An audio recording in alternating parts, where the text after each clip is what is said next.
que es el tema El mundo venidero, quienes tendrán parte, quienes podrán ingresar a este mundo venidero.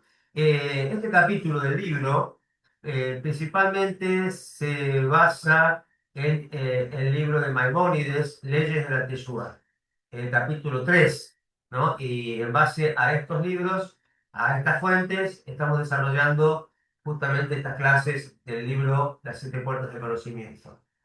Bueno, según los profetas de la Biblia hebrea, por ejemplo, tenemos a Isaías, tenemos a Ezequiel, y también tenemos a Daniel, que si bien no se le considera un profeta, él habló bajo inspiración divina, bajo Ruach HaKodesh, bajo espíritu de santidad también, ¿no? Y ahí justamente también los sabios del Talmud, por ejemplo, el Tratado Sanedrín, capítulo 11, hablan de la era mesiánica, y hablan de que el mundo llegará a un tiempo en donde ocurrirá la resurrección de los muertos, cuando el Creador resucitará físicamente, hablamos de la resurrección de los muertos, eh, resucitará a los justos de todas las generaciones pasadas y se revelará abiertamente a ellos. Será un momento glorioso en donde no solamente va a participar el alma, sino que, porque esto ya lo tiene, cada persona recibe su recompensa en el paraíso, lo cierto, después de esta muerte, pero acá hablamos de otro tipo de recompensa que incluye el cuerpo de la persona. Entonces el alma vuelve a su cuerpo, resucita, y en este mundo transformado se revela abiertamente el Creador a cada persona, de manera mucho más profunda y clara. Entonces, desde entonces, justamente morará con ellos el Creador, la presencia divina, y esta será la era eterna del mundo venidero, que constituirá la única maravillosa recompensa espiritual suprema. La más grande recompensa ocurrirá en el mundo venidero. El significado este de una porción en el mundo venidero o tener parte en el mundo venidero, justamente es la unión eterna del cuerpo con el alma de la persona, juntamente con la presencia divina. Cada persona según su propio nivel y según sus propias acciones. O sea que cada persona va a reencarnar, o va, mejor dicho, a resucitar. Acá no sería reencarnar, sino resucitar, perdón. La reencarnación es otro tema aparte, que no lo vamos a abordar, como dijimos, en estos estudios. Y la resurrección, obviamente, va a ser, la persona va a resucitar según su nivel de elevación espiritual. ¿Mm? Y va a tener, obviamente, un grado diferente a otras personas que también van a resucitar en ese momento. Obviamente que el no ágida también, como lo hemos adelantado en la clase pasada, tiene parte del mundo venidero siempre y cuando, ya vamos a ver cuáles tienen que ser las condiciones para que un no ágida observante pueda incluir, digamos, incluirse en esta resurrección. Entonces, un no ágida merece tener una parte en el mundo venidero si acepta las siete leyes no ágidas y se esfuerza por cumplirlas, siempre que lo haga porque el Eterno lo ordenó en la Torá. Y lo dio a conocer a través de Moshe, que previamente se les había ordenado a los hijos de Noah, a los hijos de Noé. Esto lo dice Maimónides en Leyes de Reyes 8:11. Cuando uno ágida vive de esta manera, justamente asciende de nivel espiritual o a nivel espiritual de los piadosos de las naciones del mundo. En hebreo, Hasidei Umot Haolam, piadoso de las naciones del mundo. Para llegar a esta categoría hay que guardar los preceptos porque el Eterno lo ordena en la Torá y hacerlo por obediencia al Eterno. Las personas que se esfuerzan en conocerlo, en estudiarlo puntillosamente y obviamente cumplirlo, estas personas son piadosos. Y esta persona sí está incluida en la resurrección, o sea, ingresará al mundo venidero. Tendrá parte, como dijimos en el título, sí tendrá parte, no ágida, eh, en el mundo venidero. Hablo de Noágida como todo ser humano. Hablamos de Noágida, se entiende como todo ser humano que está bajo el pacto Noágida, sea practicante o no sea practicante, sea observante o no. Y la diferencia está en que el justo, el piadoso es el que va a ingresar, ¿no? El que no es piadoso, le vamos a ver, no ingresará al mundo venidero, aunque sí tendrá recompensa a otro nivel. Bueno, por el contrario, uno ágida que no tiene la convicción certera que estos sean preceptos divinos, los 7 preceptos universales, ni que los no ágidas estén obligados ante el Creador a cumplirlos a todos, no tiene parte en el mundo venidero. No tiene parte aquel que dice que esto que no confía, no está de acuerdo con que hay 7 preceptos, no está de acuerdo con ellos, o dice que no estamos obligados a hacerlo, que cada uno puede hacer lo que quiere, o tiene algún tipo de creencia diferente, ¿no es cierto?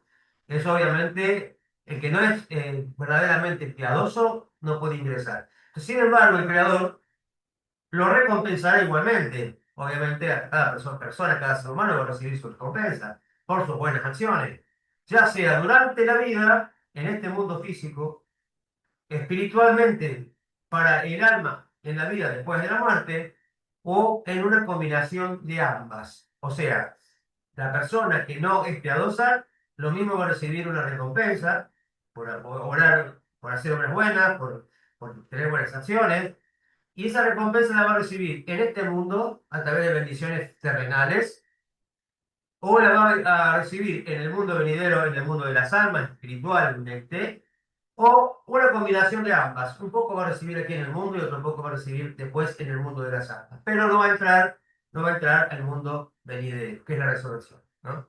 Entonces, de cualquier manera, su recompensa por el servicio más limitado que haya prestado será temporal, es decir, no será una recompensa eterna. Por lo tanto, no tiene comparación con la recompensa final en el mundo venidero. Obviamente hablamos de en la tierra. En la tierra es temporal. La persona va a recibir una recompensa, si hace lo bueno, temporal, hasta que mientras dure su vida aquí en la tierra. Y después se termina esa bendición. Solamente quedarán las bendiciones espirituales después de la muerte. Pero, pero el mundo venidero es la vida en el cuerpo, en este mundo renovado, realmente un mundo glorioso, con la presencia divina manifestada claramente, abiertamente, y en esa experiencia física, nuevamente la persona va a experimentar su recompensa. ¿Sí? Vamos a hablar un poco de qué después que se trata esta recompensa también, ¿no? De cualquier manera, su recompensa por el servicio más limitado que haya prestado será temporal, como dijimos, o sea que no será eterna. Hablamos de la gente, las personas que no son piadosas, por lo tanto, no tiene comparación con la recompensa final en el mundo venidero. Si uno no está firmemente convencido de estos 7 preceptos y de la obligación de observarlos porque el Creador lo manda, lo ordena, no está al nivel de un noágida piadoso, ¿eh? Que sí tiene, el noágida piadoso sí tiene esa convicción.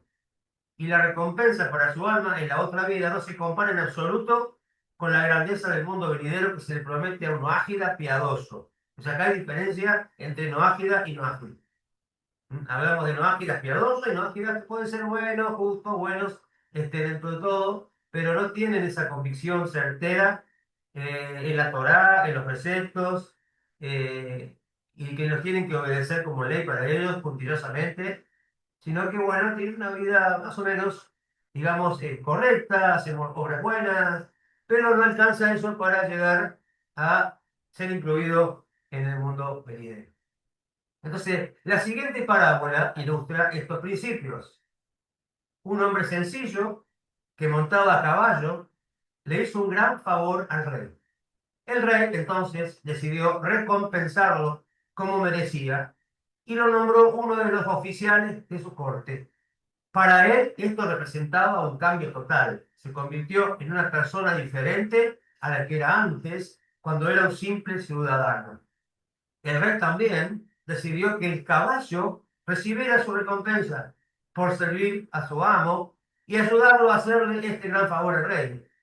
Y también para que el jinete no tuviera que ver a su caballo en la condición humilde en la que ya se encontraba antes, entonces obviamente recibe también el caballo la recompensa. La recompensa del caballo fue vivir en un hermoso prado sin trabajar por el resto de su vida. Con este regalo descansaba feliz en un refugio seguro. especialmente preparado para los caballos. Así, aunque el caballo disfrutó de una buena vida y tranquila, siguió siendo un caballo y no alcanzó ninguna grandeza especial ni cambió su condición básica. De manera similar, aunque es imposible describirlo con precisión o incluso comprenderlo, la recompensa del Creador que el Creador otorgará en el mundo venidero una ágida que vivió de manera piadosa, a sus ojos implicará una gran transformación.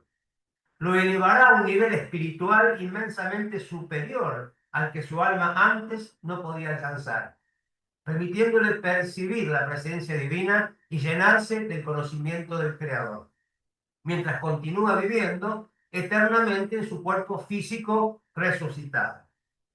Por el contrario, la recompensa para un ágil que no vive piadosamente a los ojos del Creador es el tipo de placeres físicos o espirituales que disfruta en su vida. Como dijimos, solamente bendiciones terrenales en la vida. Incluso después de su muerte, el Creador puede concederle a su alma placer espiritual hasta que se le haya asignado completamente su recompensa. También hay personas tan malvadas, aquí es otro tema realmente que va a llamar seguramente más de uno la atención. También hay personas tan malvadas que no tienen parte, por supuesto, en el mundo venidero, ni recompensa espiritual antes del mundo venidero en la otra vida, debido a que sus transgresiones son graves, deliberadas, rebeldes, y de las cuales no quiso hacer teshuva, no quiso retornar al Creador, no quiso arrepentirse de sus transgresiones y cambiar, corregir. Las buenas obras que realizaron no son suficientes para inclinar la balanza a su favor y recibir la recompensa espiritual alguna, ni siquiera temporalmente. Más bien sus almas quedarán separadas para siempre de la presencia divina. Tras su muerte, sus almas recibirán su merecido en el Geinón por sus transgresiones obstinadas y por haber mantenido su naturaleza y actitudes malvadas durante toda su vida. Así justamente hablamos de que, aunque anteriormente hablamos del Geinón, las almas padecen la limpieza que reciben en el Geinón, que es un lugar de limpieza para el alma, la limpieza de sus transgresiones, por los cuales la persona no quiso hacer teshuva. La sanción que se aplica en este caso a una persona que se comportó con extrema maldad, o sea, es una persona que no quiso hacer teshuva en su vida, es mucho mayor que la de una persona normal, digamos, mediana. Entonces, ¿por qué? Porque en la primera etapa de la sanción, este es más severo, así como existen muchos niveles de recompensa en los reinos espirituales, también existen muchos niveles de Geinón. Y estas almas de los malvados son llevadas al nivel más terrible de mayor intensidad de limpieza, ¿no es cierto? Más sufrimiento para el alma, porque obviamente la limpieza es tan agresiva debido a la gran suciedad que eso le genera sufrimiento al alma. Entonces, obviamente, estas almas son llevadas al nivel más difícil hasta el tiempo del mundo venidero. Porque en el tiempo del mundo venidero, el Geinom ya no funcionará más. O sea, el Geinom funcionará hasta ese momento y después ya no funcionará. Entonces, en la segunda etapa, serán separadas completamente de su fuente de existencia estas personas malvadas y dejarán de existir. O sea, como que estas almas se terminarán apagando como luces que se desconectan de la fuente, ¿no? Entonces, esto hablamos de los malvados. Esto se puede ilustrar con la siguiente parábola. Un rey castigó a dos de sus sirvientes por diferentes delitos. El menor fue encarcelado con penas leves durante un tiempo determinado, sabiendo que regresaría al palacio tras cumplir su condena. El segundo sirviente, que cometió un delito mucho más grave, no solo fue desterrado para siempre del servicio del rey, sino que fue encerrado en un calabozo con terribles padecimientos durante muchos años y finalmente fue ejecutado. Esto se aplica a los noágidas que permanecen sin querer hacer teshuvá por las siguientes transgresiones graves, como por ejemplo el que es asesino, el que habitualmente difunde calumnias, o sea, la Yonará, al que transgrede descaradamente en público para profanar el nombre divino, y el que realiza apostasía, ¿sí? Aquel, obviamente, que conoce la verdad de la Torá y luego voluntariamente le da la espalda, ¿no? Obviamente, esto lo vamos a ver después un poco más. En este contexto, un apóstata es aquel que comete una transgresión en particular de forma voluntaria. Él sabe que es una transgresión, conoce lo que es y lo hace a propósito. Hasta el punto de acostumbrarse tanto a cometer esta transgresión que ya lo considera como algo permitido y actúa como si no existiera ningún precepto o ninguna prohibición divina como tal. También se aplica a las siguientes cinco categorías de personas impenitentes. Hablamos de personas obstinadas, de personas que obviamente insisten en vivir una vida sin hacer teshuva, eh, que vamos a explicar más adelante. Estas cinco categorías son, en primer lugar, un creyente desviado. En hebreo, min, ¿no? Los creyentes desviados son minim. En segundo lugar, un burlador, un epicurín en hebreo es un burlador, aquel que es un burlador y es un hereje. Después, en tercer lugar, un negacionista de la Torá, un negacionista, un negador de la Torá. En cuarto lugar, quien induce a un gran número de personas a transgredir, o sea, que hace tropezar a mucha gente. Y en quinto lugar, quien infunde cruelmente miedo a un gran número de personas y por supuesto los lleva a cometer transgresión. Para un creyente desviado, un min, digamos, como dijimos al principio, un burlador o un negador de la Torá, esta sanción no se aplica si nunca ha conocido la verdad por no haberla aprendido. Para tal persona le corresponde a quien conoce la verdad del Eterno, enseñársela, junto con aquellos preceptos que corresponden como noágida, para corregir y para poder mejorar su conducta. Acá hablamos de personas que nunca pudieron escuchar la Torá, que nunca pudieron escuchar, tener acceso a la verdad de ninguna manera. Entonces, obviamente, no se puede sancionar a aquella persona que no conoce, ¿sí? Obviamente vamos a ver que hay excepciones, porque una persona por lógica, por sentido común sabe que matar está mal, que robar está mal, pero hablamos, por ejemplo, de ciertas cosas como lo que tiene que ver básicamente con la idolatría, ¿no? Con algunas especificaciones de la idolatría. Bien, esta es la guía adecuada que Abraham proporcionó.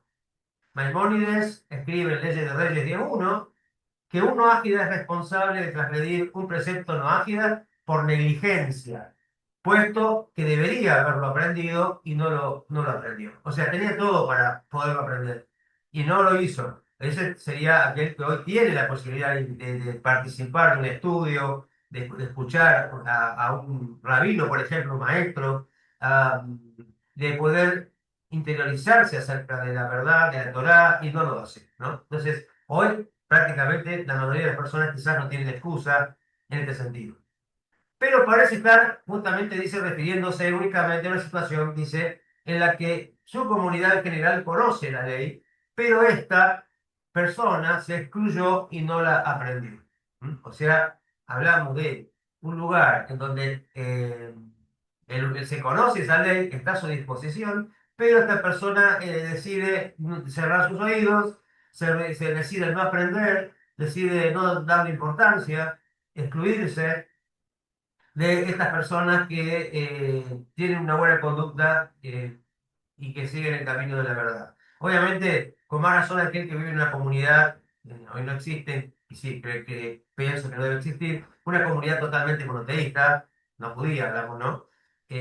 Como para que la persona no tenga excusa en ese sentido, pero sí, básicamente, si podemos hablar y decir de la responsabilidad de cada persona, hay también mucho material en Internet, en YouTube, en muchos lugares donde la persona que busca realmente hacer lo bueno, lo correcto, está en la búsqueda de Dios, puede acceder.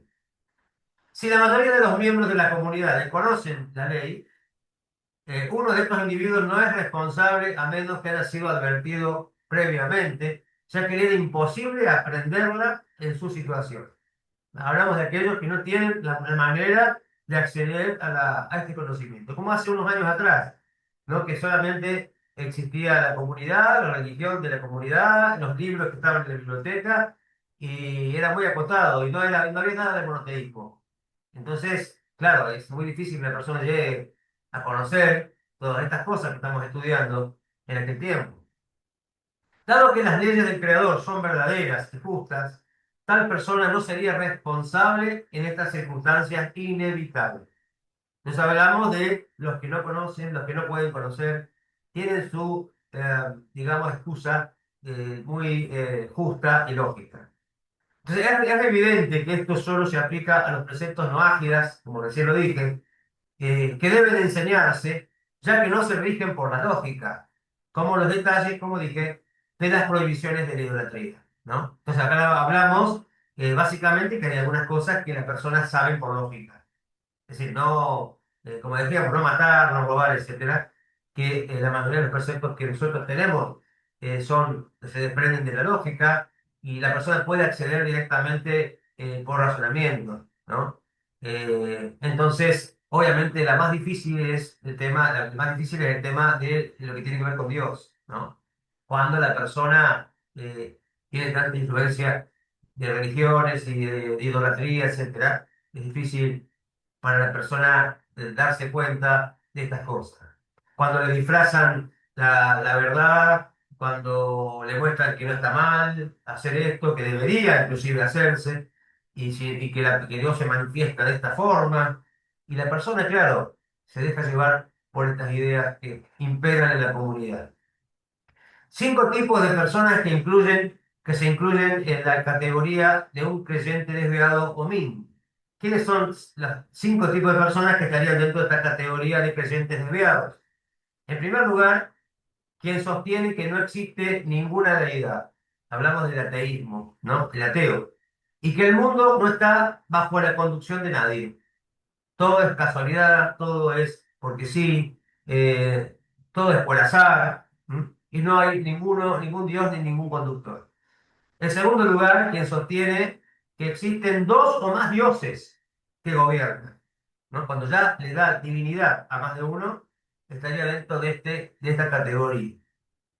En tercer lugar, quien sostiene que existe un solo Dios, pero que es humano, etcétera, que tiene forma, también está dentro de creyentes desviados. En cuarto, quien sostiene que Dios no fue la única primera existencia ni el creador de todo, sino que existió una materia primordial, así lo decía eh, uno de los filósofos más reconocidos, ¿no?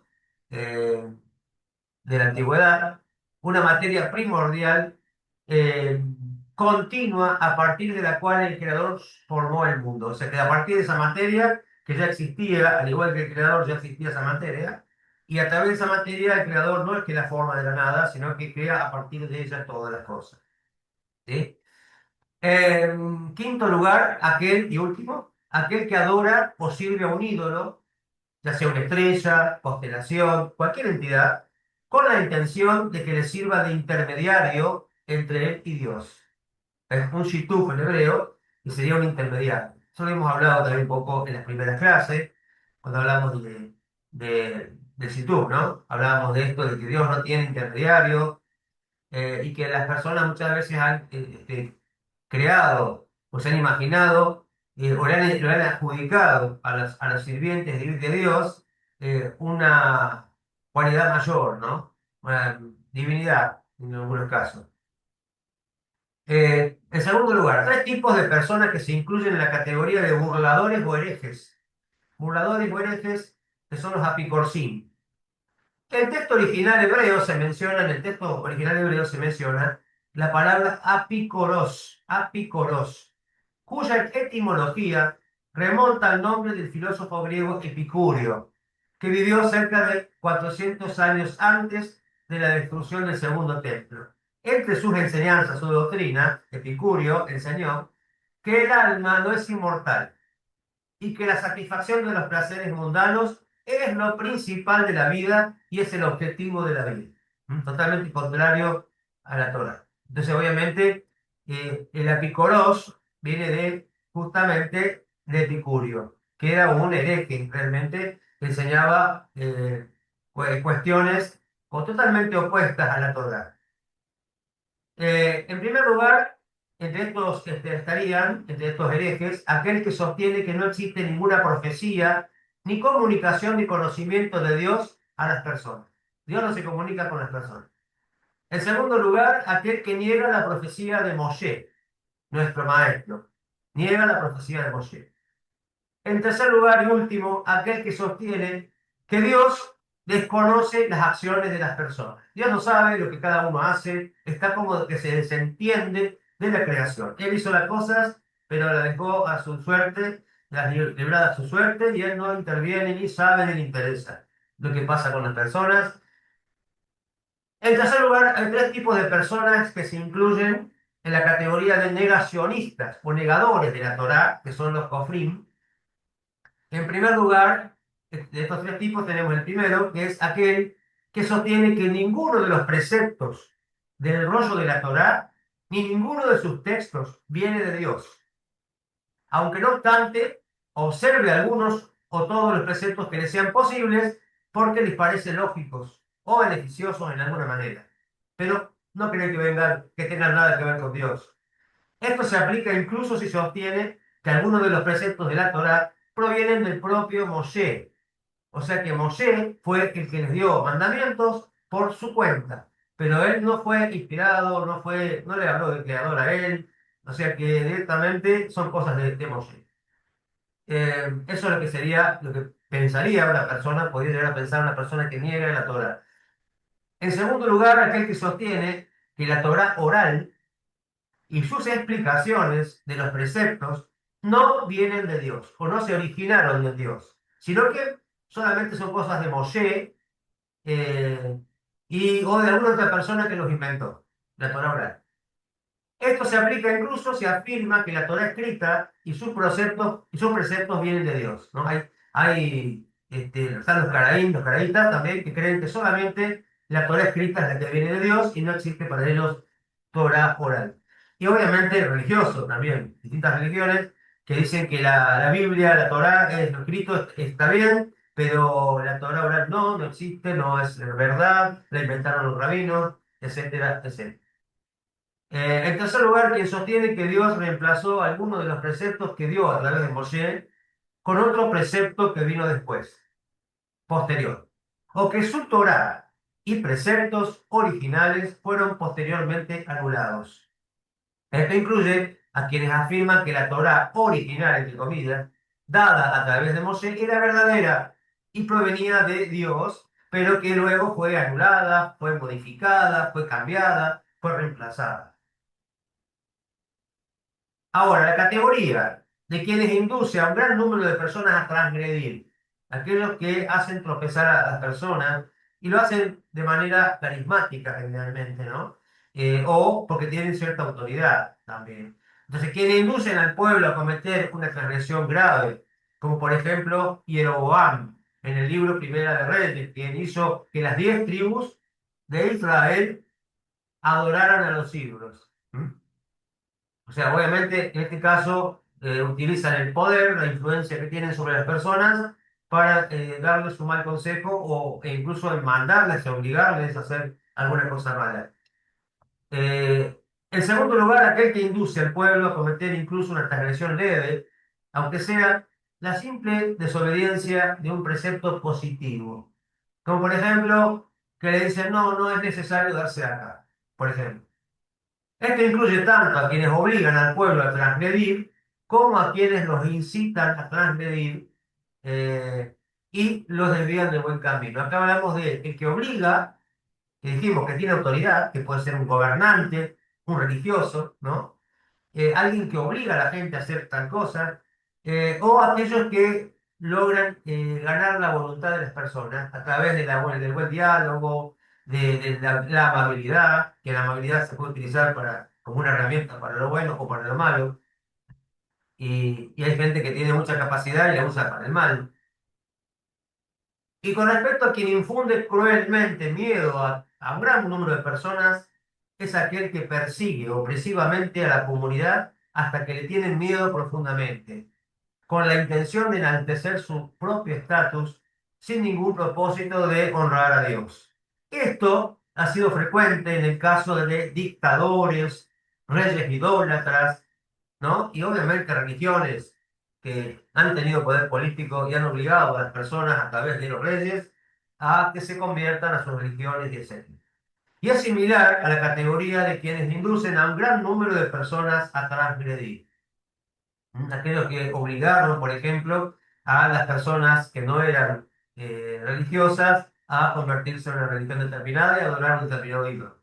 Lo ha pasado en la antigüedad, muchísimos lugares, muchísimas naciones. Le ha pasado al pueblo judío, que también los han obligado a convertirse. Y esto es un tema aparte, pero obviamente que usan ese poder, esa influencia para hacer transgredir a las personas. El juicio divino de que una persona en una de las categorías anteriores no tendrá parte en el mundo venidero se aplica si muere sin haber hecho teshuvah. O sea, ¿quiénes pueden llegar aquí a ser excluidos? Aquellos que mueren sin haber hecho teshuvah. Sin embargo, como vimos, si dicha persona abandona sus malos caminos y muere habiendo hecho el teshuvah, merecerá tener parte en el mundo venidero, porque nada puede impedir una sincera teshuva. O sea, la persona puede hacer teshuva hasta el último día de su vida y Dios le tiene las puertas abiertas. Ahora, si la persona muere, ya no hay más tiempo de hacer teshuva, lo hemos visto anteriormente, ¿no? Aunque negara la existencia de Dios durante toda la vida y solo se arrepintiera y aceptara los 7 preceptos universales en los últimos momentos de su vida, merece recibir una parte en el mundo venidero. Por supuesto, la manera, la forma en que va a recibir esa bendición seguramente no va a ser igual que la que tiene mucho más méritos, ¿no? Pero va a ser incluido en el mundo venidero. Como decían algunos, dice, aunque sea que me toque el último lugar, que me, ahí en contra de la puerta, cuando se cierra, que me quede yo ahí, del otro lado. Pero bueno, que esté adentro por lo menos. Y esa es la idea. Por lo tanto, ya terminamos con el tema, por lo tanto, puede ser de gran beneficio espiritual para un ágida que se acerca al final de su vida, o incluso si está en su lecho de muerte, que alguien le informe, que alguien le informe con amabilidad, con sensibilidad sobre los 7 preceptos universales, que el Eterno incluyó justamente en los 5 libros de Moshe en la Torá. Además, se le puede hablar del beneficio que recibirá su alma si ahora acepta estos preceptos divinos y si también pide a Dios que lo perdone por haberlos transgredido durante su vida, ¿no? Entonces, el hecho de comunicarle a las personas no está mal. Obviamente, Abraham hacía esto. Abraham les comunicaba a las personas que había un creador, les enseñaba a rezar, incluso a veces de una manera muy cómica, eh, porque él justamente era muy estratega y lograba que las personas al final terminaran haciendo una oración y con mucha perspicacia. Y realmente usaba su perspicacia, usaba sus cualidades para el bien de las personas, ¿no? Y obviamente nosotros también se nos ha permitido hacerlo. Obviamente nosotros lo que no tenemos que hacer es perseguir a la gente, pero sí podemos presentar lo que dice la Torá. Podemos presentar y debemos, es decir, porque tenemos que difundir justamente los preceptos no ágidas, la identidad no ágida, el monoteísmo de la Torá, el respeto por el pueblo judío, ¿no es cierto? Y la Torá como divina, etcétera, etcétera. Eso sí. Entonces, después las personas van a interesarse o no. Eso es ya cuestión de cada uno, pero el tema no es perseguir a la gente, eh, puerta a puerta, ¿no es cierto? Insistir para que las personas se conviertan. En este caso no tienen que convertirse en nada. O sea, hablamos de la identidad que la persona ya tiene y que lo que tiene que hacer es retornar, nada más. Retornar a su esencia, retornar a lo que ya es. no tiene que convertirse en nadie ni en nada, tiene que retornar, ¿no? Y no tenemos un mensaje religioso o similar a lo religioso, Baruch Hashem, eh, que persiga este tipo de cosas, ¿no? Y que busque hacer número de personas y tener en las filas muchas personas. Simplemente nuestro interés es, sinceramente, el bienestar del mundo, de las personas. Que las personas puedan realmente ser bendecidos por el Creador, que reconozcan al Creador y reciben su bendición y puedan también ser parte, tener parte en el mundo venidero, ¿no? Y esta sería nuestra gran aporte al mundo, como lo hizo Abraham, ¿no? De difundir el monoteísmo, de difundir el monoteísmo. Diferente a lo que hacen las religiones, que no se parezcan en absoluto, pero no podemos dejar de comunicar aquello que sabemos que es la verdad, ¿sí? Y que las personas, todo ser humano tiene derecho a conocer la verdad. Entonces, está muy bueno, muy bien que muchas comunidades, muchos grupos estén haciendo este trabajo monumental y sumamente importante, sumándose al trabajo de los rabinos, sumándose al trabajo del pueblo judío, que es mucho también, cada vez más al respecto, para comunicar a las personas cuál es su esencia, cuál es su verdadera identidad, y que hay preceptos que ellos tienen que cumplir porque el Creador se los manda en la Torá y que también tienen promesa del mundo venidero si ellos hacen su parte, ¿no? Entonces, hasta aquí entonces ha sido el estudio de esta clase.